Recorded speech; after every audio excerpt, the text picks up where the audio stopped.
Some people live their whole life not knowing where their food came from. That is not what my experience was. I love the outdoors. I've been camping my whole life, but cooking food has always been an afterthought. So I'm teaming up with Chevy, hopping in the Silverado, and meeting some incredible chefs to learn how to cook like a cowboy. I'm meeting up with Chef Melissa Martin of the Mosquito Supper Club in New Orleans. Her food serves as a showcase for the Cajun culture and cuisine that she grew up in. When I opened up Mosquito Supper Club, I wanted to serve the food that I grew up eating for my mom, for my grandmother, for my aunts. We don't have a lot of food cultures in the United States that is this old and this unique. To be able to experience a place that is steeped in its own culinary traditions, it's lovely to bring people into that world.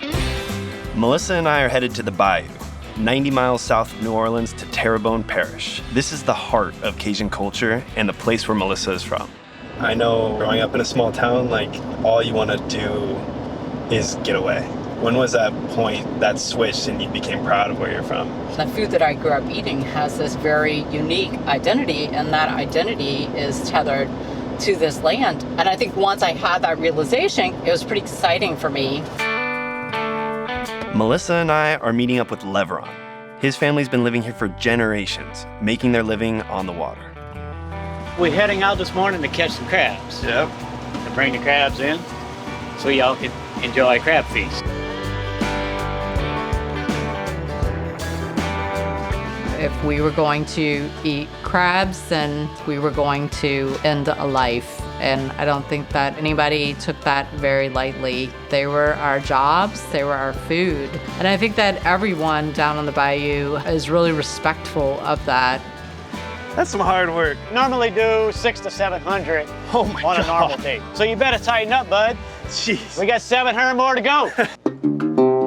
Before we can get cooking, we've got to pick up a few more ingredients. The Cecil Laperouse grocery store has been serving the community for over 100 years and has truly seen it all.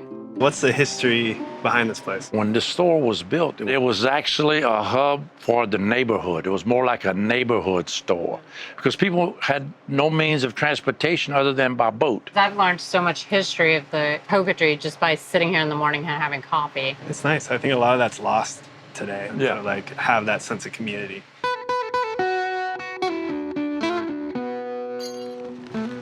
All right, where to next? We're gonna boil some crabs.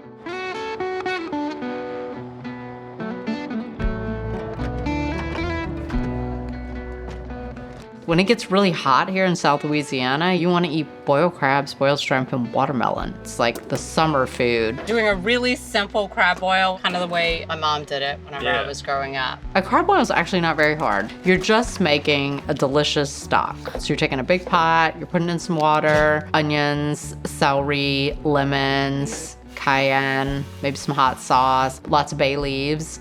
We're dipping the crabs in the bayou because that's where they come from, giving them a final rinse. Maybe a baptism. Thank this good earth and this great water for this great meal. You put your crabs in, you bring your water back to a boil, and basically 10 minutes, your crabs are done.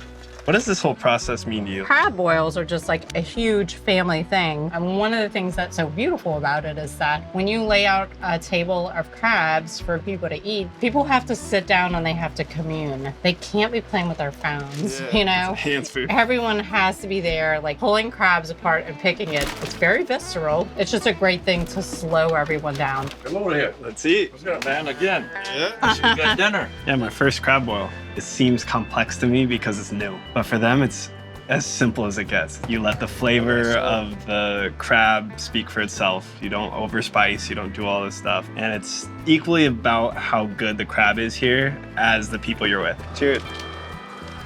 It was cool to be a part of.